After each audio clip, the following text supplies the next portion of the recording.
Classic സിനിമകളെ review ചെയ്യുന്ന സീരീസിലേക്ക് സ്വാഗതം. നമ്മൾ അവസാനം പറഞ്ഞ cinema the boy in the striped pyjamas എന്ന ചിത്രമായിരുന്നു. ഇന്ന് നമ്മൾ പോകുന്നത് ഒരു ശ്രീലങ്കൻ സിനിമയിലേക്കാണ്. ഈ സിനിമ റിലീസായത് 2008 2008 റിലീസായ വർഷം ഈ സിനിമ കേരള ഫിലിം ഫെസ്റ്റിവലിൽ പ്രദർശിപ്പിക്കുകയും ആ വർഷം ഓഡിയൻസ് പോളിൽ മികച്ച സിനിമയ്ക്കുള്ള അവാർഡ് നേടുകയും ചെയ്തിരുന്നു. ഈ സിനിമ ഡയറക്റ്റ് ചെയ്തിരിക്കുന്ന ഒരു ഇറ്റാലിയൻ ഡയറക്ടറാണ് ഉബർട്ടോ പെസോളിനി എന്ന് പറഞ്ഞിട്ട്. ഈ സിനിമയുടെ കഥയെന്ന് പറഞ്ഞു കഴിഞ്ഞാൽ ഒരു കൂട്ടം ചെറുപ്പക്കാർ, ശ്രീലങ്കയിലുള്ള ഒരു ഗ്രാമത്തിൽ ജീവിക്കുന്ന ഒരു കൂട്ടം ചെറുപ്പക്കാരാണ്. മെയിനായിട്ട് മനോജും സ്റ്റാൻലി ഈ ബസ് സ്റ്റാൻഡിലൊക്കെ നടന്ന് ഫ്രൂട്ടൊക്കെ വിൽക്കുന്ന ആളാണ്. മനോജ് ഒരു ഹോട്ടൽ ജീവനക്കാരാണ്. ഇവർക്ക് എങ്ങനെയെങ്കിലും ഇവരുടെ കഷ്ടപ്പാടിൽ നിന്നും രക്ഷപ്പെട്ട് പിന്നെ പാശ്ചാത്യ രാജ്യങ്ങളിൽ, പടിഞ്ഞാറൻ രാജ്യങ്ങളിൽ എങ്ങോട്ടെങ്കിലും മൈഗ്രേറ്റ് ചെയ്ത് രക്ഷപ്പെടണം. അതാണ് ഇവരുടെ ഏറ്റവും വലിയ ലക്ഷ്യം. അതിന് വേണ്ടിയിട്ട് ഒരു വിസയൊക്കെ അപ്ലൈ ചെയ്യുന്നു, വിസയൊക്കെ കിട്ടാനായിട്ടൊക്കെ ശ്രമിക്കുന്നു. പക്ഷേ ഇല്ല, വിസയൊക്കെ റിജക്റ്റായി പോകുന്നു. അപ്പോൾ ഇവരുടെ എല്ലാം ജീവിത സാഹചര്യം ഭയങ്കര ബുദ്ധിമുട്ടാണ്. അങ്ങനെ ഒരു ദിവസം ഇവർ ഈ കഷ്ടപ്പാടൊക്കെ പറഞ്ഞ് ബീച്ചിലിരിക്കുന്ന സമയത്ത് ഒരു പേപ്പർ ഈ സ്റ്റാൻലിയുടെ കയ്യിൽ കിട്ടുന്നു. സ്റ്റാൻലി നോക്കുമ്പോഴത്തേക്കും ആ പേപ്പറിൽ ഹാൻഡ്ബോൾ ടൂർണമെൻറ്റ് ചാമ്പ്യൻഷിപ്പ്, അതിൻ്റെ ജർമ്മനിയിൽ നടക്കുന്ന വലിയൊരു ചാമ്പ്യൻഷിപ്പിൻ്റെ പരസ്യമാണ്. അപ്പോൾ സ്റ്റാൻലി ഇതെന്താണ് ഈ ഹാൻഡ്ബോൾ എന്ന് പറഞ്ഞിട്ട് ഇങ്ങനെ ആലോചിക്കും. പെട്ടെന്ന് അവർക്കൊരു ഐഡിയ തോന്നും. അതായത് എന്തുകൊണ്ട് നമുക്ക് ഒരു ടീം ഉണ്ടാക്കിയിട്ട് ഈ ടൂർണമെൻറ്റിൽ പങ്കെടുക്കാനായി പൊയ്ക്കൂടാ എന്ന് സ്റ്റാൻലിക്ക് ഒരു ഐഡിയ തോന്നും. അങ്ങനെ മനോജ് സ്റ്റാൻലി കൂടെയാണ് ആ ബീച്ചിരിക്കുന്നത്. അവർ തമ്മിൽ സംസാരിക്കുന്നു. അവർ ആ പ്ലാൻ വളരെ ആക്റ്റീവായി ഡിസ്കസ് ചെയ്തിട്ട് ഒടുവിൽ അവർ പോകാനായിട്ട് തീരുമാനിക്കുന്നു. അങ്ങനെ അവർ അടുത്തുള്ള ആൾക്കാരെയൊക്കെ, അവർക്ക് അറിയാവുന്ന സുഹൃത്ത് വലയങ്ങളുള്ള 2-3 പേരെയൊക്കെ കൂട്ടി എങ്ങനെയാണ് ഈ ഹാൻഡ്ബോൾ കളിക്കുക എന്ന് പഠിക്കാനായി തീരുമാനിക്കുന്നു. അപ്പോൾ ഇവർക്ക് ഈ ഹാൻഡ്ബോളിനെ പറ്റി ഒന്നും തന്നെ അറിഞ്ഞുകൂടാ. ഇവരുടെ സ്ഥലത്ത് ഹാൻഡ്ബോൾ കളിക്കാനായിട്ട് ആൾക്കാരെ കൂട്ടുന്നു. അപ്പോൾ ആൾക്കാരെ കൂട്ടുമ്പോൾ സ്ഥലത്തിൻ്റെ ഓണറായ ഒരാളുണ്ട്, അപ്പുറത്ത് തെങ്ങ് കയറുന്ന ഒരാളുണ്ട്, അയാൾ വരുന്നുണ്ട്. അങ്ങനെ പല ഇൻട്രസ്റ്റിംഗ് ആയിട്ടുള്ള ക്യാരക്ടേഴ്സ് ഈ ചുറ്റുപാടിൽ നിന്നും ഇവരുടെ ടീമിലേക്ക് വരുന്നുണ്ട്. ഇവർക്കാണെങ്കിൽ ഈ വരുന്ന ആൾക്കാരെ ഒന്നും എടുക്കാതെ കളയാനായിട്ട് നിർവാഹമില്ല. അങ്ങനെ ഇവരെല്ലാം എടുത്തിട്ട് പിന്നെ ഹാൻഡ്ബോളൊക്കെ ട്രെയിനിങ് ഒന്നും നടക്കുന്നില്ല. ഇവർ ശ്രമിക്കുന്നുണ്ട്, പക്ഷെ അതൊന്നും നടക്കുന്നില്ല. അങ്ങനെ ജർമ്മനിയിലോട്ടുള്ള ഒരുപാട് കഷ്ടപ്പെട്ട് ജർമ്മനിയിലുള്ള ടിക്കറ്റിനുള്ള കാശൊക്കെ ഇവർ ഒൽപ്പിക്കുന്നു. ഇവർ പിന്നെ ജർമ്മനിയിലുള്ള ഫ്ലൈറ്റ് ടിക്കറ്റൊക്കെ എടുത്ത് ജർമ്മനിയിൽ ഇറങ്ങുന്നു.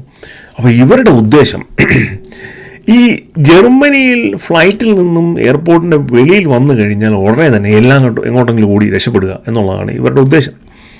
പക്ഷേ സംഭവം നടക്കുന്നില്ല. കാരണം ഇവർ വെളി വന്നുകൊണ്ട് ഗെയിംസിൻ്റെ ഓർഗനൈസേഴ്സ് വന്ന് ഇവർ ശ്രീലങ്കൻ ടീമാണ്, നാഷണൽ ടീമാണെന്നൊക്കെ പറഞ്ഞ് അവർ അഭിവാദ്യമൊക്കെ ചെയ്ത് നേരെ അവരുടെ ഹോട്ടലിലേക്ക് കൊണ്ടുപോകണം.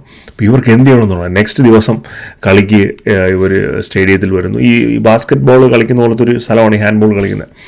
അവിടെ വരുന്നു. അപ്പോൾ ഇവർക്ക് ഈ കളിയെപ്പറ്റി ഒരു ഐഡിയ ഇല്ല. ടി വിയിൽ കണ്ടും പിന്നെ ആളുകളെ ചെറിയ റൂളുകളൊക്കെ അറിയാമെന്നുള്ളതല്ലാതെ ഇവർക്കൊരു ഐഡിയ ഒന്നുമില്ല. ഇവർ ആദ്യത്തെ കളി ഭയങ്കരമായി പൊട്ടുന്നു. ഭയങ്കരമായെന്ന് പറഞ്ഞു കഴിഞ്ഞാൽ രൂക്ഷമായി തകർന്ന് തരിപ്പണമാകുന്നു ഗെയിമിൽ. പക്ഷേ അവർക്ക് ഇതൊന്നും വലിയവരൊന്നും ബാധിക്കുന്നില്ല. അവർക്ക് എന്ത് ചെയ്യണം, അവർക്ക് എങ്ങനെയെങ്കിലും ഇതിൽ നിന്ന് രക്ഷപ്പെട്ട് വെളിയിൽ പോകണം. അങ്ങനെ രണ്ടാമത്തെ കളി വരുന്നു. രണ്ടാമത്തെ കളിയിലും ഇത് തന്നെ അവസ്ഥ, വീണ്ടും തോൽക്കുന്നു. അപ്പോൾ മൂന്നാമത്തെ കളി വരുമ്പോഴത്തേക്കും, അപ്പോൾ രണ്ടാമത്തെ കളി കഴിയുമ്പോഴത്തേക്കും ഇവർക്ക് കുറച്ച് മോട്ടിവേഷനൊക്കെ ഉണ്ട്. നമ്മൾ ശ്രീലങ്കയ്ക്ക് വേണ്ടി കളിക്കാൻ വന്നതാണ്, അതാണ് ഇതാണെന്നൊക്കെ പറഞ്ഞിട്ട് കുറച്ച് മോട്ടിവേഷനൊക്കെ ഉണ്ട്. മൂന്നാമത്തെ കളിയാകുമ്പോഴത്തേക്കും അവരാദ്യത്തെ ഗോൾ അടിക്കുന്നു. അപ്പോൾ നമ്മൾ കഴിയും ഇത് ഒരു സ്പോർട്സ് ആക്ഷൻ ഡ്രാമ അങ്ങനെ ഒരു രീതിയിലേക്ക് പടം പോവുകയാണെന്ന് വിചാരിക്കും. നാലാമത്തെ കളി കളിക്കാൻ വരുമ്പോഴത്തേക്കും ഈ ശ്രീലങ്കൻ ടീമിനെ തന്നെ അവിടെ കാണില്ല. അവരെല്ലാവരും 4 വഴിക്കായിട്ട് പോകും. ഇതാണ് മച്ചാൻ എന്ന് പറയുന്ന സിനിമയുടെ കഥ. മച്ചാൻ എന്ന് പറഞ്ഞാൽ അളിയ എന്ന് വിളിക്കുന്നതിന് പകരമായിട്ട് ശ്രീലങ്കക്കാർ ഉപയോഗിക്കുന്ന ഒരു വാക്കാണ് മച്ചാൻ. ബേസിക്കലി ശ്രീലങ്കൻ സിംഹള ഭാഷയിൽ നിന്നും ഒറിജിനേറ്റ് ചെയ്തൊരു വാക്കായിരിക്കണം, എനിക്കറിയത്തില്ല. പക്ഷേ ഇതാണ് ഈ പടത്തിൻ്റെ കഥ. ഭയങ്കര ഒരു കോമഡി ജോണറിൽ വരുന്നൊരു പടമാണ്. എന്നാൽ കൂടി ഒരുപാട് നല്ല ഫ്രെയിമുകളുള്ള, നല്ല കഥാമുഹൂർത്തങ്ങളുള്ള, ക്യാരക്ടേഴ്സുള്ള പടമാണ്. നമുക്ക് ശരിക്കും ആസ്വദിച്ച് കാണാൻ പറ്റുന്ന ഒരു ചിത്രമാണിത്. ഇത് ശരിക്കും 2004 ശ്രീലങ്കയിൽ നിന്നും ഇങ്ങനെ ഒരു കൂട്ടം ചെറുപ്പക്കാർ ജർമ്മനിയിലോട്ട് പിന്നെ ഒരു നാഷണൽ ടീം എന്ന് പറഞ്ഞ പേരിൽ വരികയും ജർമ്മനിയിലോട്ട് ഇല്ലീഗൽ ഇമിഗ്രേഷൻ നടത്തുകയും ചെയ്തിരുന്നു. അതിനെ ആസ്പദമാക്കിയാണ് ഉബർട്ടോ പെസോളിനി ഈ ചിത്രം എടുത്തിരിക്കുന്നത്. ഗംഭീരമായിട്ടുള്ള പടമാണ്. ഞാനിത് 2008 പിന്നെ ഫിലിം ഫെസ്റ്റിവലിൽ വന്ന ടൈമിൽ കണ്ടതാണത്. അടിപൊളി പടമാണ്. നമ്മൾ ഭയങ്കര ഇൻട്രസ്റ്റിംഗ് ആയിട്ട് നമുക്ക് പിന്നെ എന്താ പറയുക, ആസ്വദിച്ചിരുന്ന് കാണാൻ പറ്റുന്ന സിനിമയാണ്.